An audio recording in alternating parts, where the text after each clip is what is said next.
Manger sain, manger local, sans consommer de produits contaminés à la chlordécone, c'est possible. C'est ça Marie-Laure a fait pour préserver son pays. Et il aime même manger local. Je viens toujours pour les bouchers et le poisson et les marchands de légumes ou d'épices. Parce que je suis très épices, très produits locaux. À la boucherie, quand je viens, c'est pour avoir du produit qui est directement du producteur. Le boucher, moi je viens me fournir chez lui parce que j'ai de la viande qui a une traçabilité et sans chlordécone. Ils ne vont pas vendre la viande si on ne les a pas donné le droit. Et ça a été contrôlé en fin de compte. Et c'est pour ça que j'aime le boucher et j'aime le pêcheur.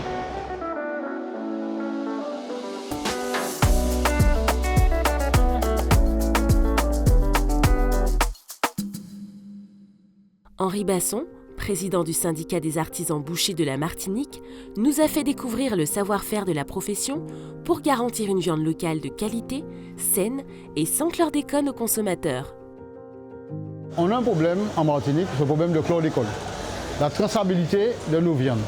Et aujourd'hui, je crois que le travail que nous faisons avec les éleveurs, avec les services sanitaires, puisqu'on a un abattoir aux normes aujourd'hui, qui garantit un produit sain aux consommateurs martiniquais. Et si d'aventure il y a un problème de chlordécone, la bête est saisie totalement. Donc je suis sûr qu'aujourd'hui, le consommateur est revenu vers le boucher. Pourquoi? Parce qu'il est confiant, il sait ce qu'on lui donne. Certains petits malins ne mènent pas leur bête à l'abattoir, font l'abattage clandestin et prennent des risques pour le consommateur que nous sommes. Et ces bêtes-là ne sont pas contrôlées. Elles ne sont pas contrôlées et souvent chlordéconées. Alors je veux rassurer le consommateur d'aller chez son boucher et le boucher doit lui présenter une facture de l'abattoir pour voir que sa bête a été abattue à l'abattoir. Elle est contrôlée, qu'il n'y a pas de problème. Parce que nous sommes tous consommateurs. Et je demande aux consommateurs justement quand ils vont acheter cette viande-là d'insister pour avoir l'attestation des services vétérinaires de l'abattoir que cette bête a été abattue à l'abattoir. Et donc aujourd'hui, nous avons la chance de garantir un produit sain aux consommateurs martiniquais. Traçabilité, sécurité alimentaire, qualité sont au cœur de l'activité des artisans bouchers et des professionnels de la filière viande en Martinique. Le consommateur qui a compris les dangers avec cette histoire de chlordécone revient vers nous. Et nous, on ne prend pas de risque. Quand on va chez un éleveur qui a des bêtes chlordéconées, on insiste qu'il puisse aller vers les services de l'État parce qu'ils ont mis un service de décontamination qui dure 6 mois. On aide ces éleveurs-là à mettre la bête dans un parc de contention, on leur donne de la nourriture gratuitement, on les aide pendant 6 mois à déchlordéconer et après il y a une prise de sang avant l'arrivée à l'abattoir. Aujourd'hui, je peux te dire qu'on est garanti à 100%. Ce travail est fait en amont avec le GDS, la Chambre d'agriculture, les services de l'État, la DSV et la MIV. L'implication de tous et l'action de chacun de nous sont indispensables pour supprimer la chlordécone de notre assiette. Tout ce qui est légumes plus la laitue, tout ce qui est accompagnement en légumes, moi j'achète local.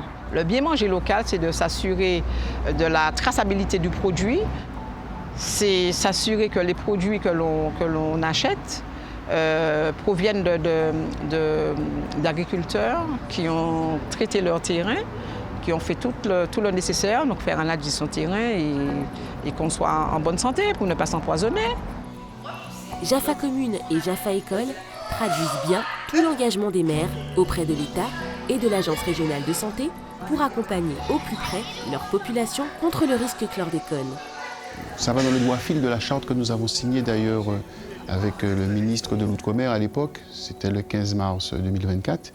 Et nous les maires, nous avions pris l'engagement aux côtés de l'État, de porter cette parole auprès des populations, auprès de tous les publics, pour que chacun sache ce qu'il est possible de faire, que les pouvoirs publics ont déployé des moyens financiers importants, qu'il faut utiliser d'ailleurs, ne serait-ce que pour tester les sols, pour faire les tests de chlordéconémie, c'est-à-dire savoir le taux de chlordécone qu'on a dans le sang, pour pouvoir après adapter notre alimentation en fonction des résultats qu'on aura trouvés. Je rappelle d'ailleurs que ces tests sont gratuits et c'est un travail important qui a été fait par les maires qui ont œuvrer pour que l'État mette les sous sur la table afin de renforcer cette prévention et puis mener les actions qui vont découler des tests qu'on aura trouvés chez chacun des administrés. Mon maï matinique nous peut manger local sans chlordécone. Si nous sommes capables de manger de la fourche à la fourchette, c'est important de savoir ce qu'il y a dans le sol. Nous savons que nos terres sont contaminées par le chlordécone et nous sommes engagés avec le JAFA Commune. Nous voulons sensibiliser nos familles gourmandaises, sans oublier nos enfants, pour qu'ils réduisent leur contamination à la chlordécone dans leurs assiettes. En noir était contaminé comme nous. Où vaisiez-nous pour nous protéger santé nous? Maintenant que nous sommes informés sur les tests de chlordéconémie, nous incitons tous les Martiniquais à le faire, puisque nous allons le faire très prochainement. Donc, Madame le maire, qui est sensibilisée à la problématique de chlordécone, nous a fortement encouragés pour continuer à développer le jardin. Et nous cultivons sans apport, sans pesticides, sans engrais, puisque nous compostons par nous-mêmes. On récupère l'herbe de coupe, les déchets alimentaires et on a un bac à compost et c'est ce que nous utilisons principalement dans la plantation. Edwige Duclay, en charge de la coordination de la stratégie chlordécone, se félicite de l'engagement des maires. Présente sur le terrain, elle a pu apprécier la participation de la population.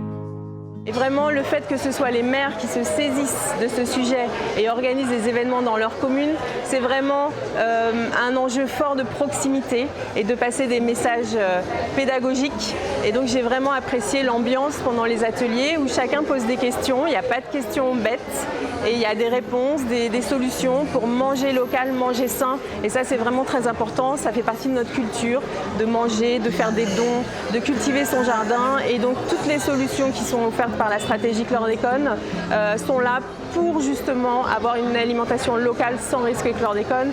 Et vraiment, le rôle des maires est essentiel, mais aussi de la Fredon qui est aux côtés des citoyens. Et j'espère que ces ateliers vont pouvoir aussi faciliter le bouche à oreille et que chacun pourra être informé des gestes.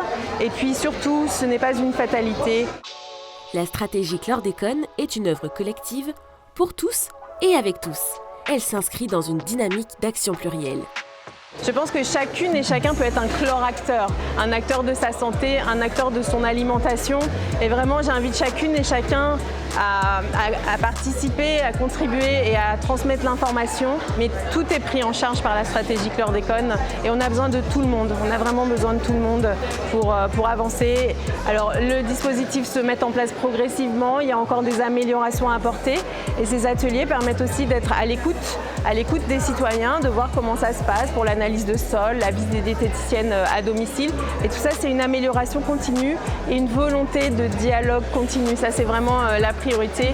L'engagement des maires et de leur population est essentiel.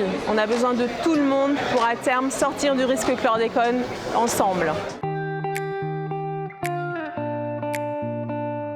Quand vous avez déjà fait votre test de chlordéconémie, à savoir qu'il s'agit d'un test qui est totalement gratuit, que vous pouvez faire dans n'importe quel laboratoire d'analyse. Et une fois que vous savez votre taux, pas de panique, il faut pouvoir se poser et savoir comment s'alimenter. Au niveau nutritionnel, nous savons que nous sommes faits à 80% d'eau et donc il nous faut apporter 80% d'éléments végétaux qui apportent de l'eau pour pouvoir renouveler justement cette eau à l'intérieur de nous. Donc, nous allons faire en sorte d'être vigilants et de regarder d'où proviennent nos produits et nos végétaux.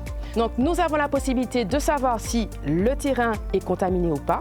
Une fois les résultats reçus et savoir que nous n'avons pas de traces de chlordécone sur notre terrain, nous avons la garantie de pouvoir cultiver fruits, légumes, racines sans souci. Et on peut avoir justement dans ce jardin l'ensemble des vitamines et minéraux pour notre santé. Pour participer aux actions dans votre commune, inscrivez-vous auprès de votre mairie. C'est gratuit. Préserver sa santé, c'est arrêter de se contaminer. Plus d'informations au 05 96 50 33 44.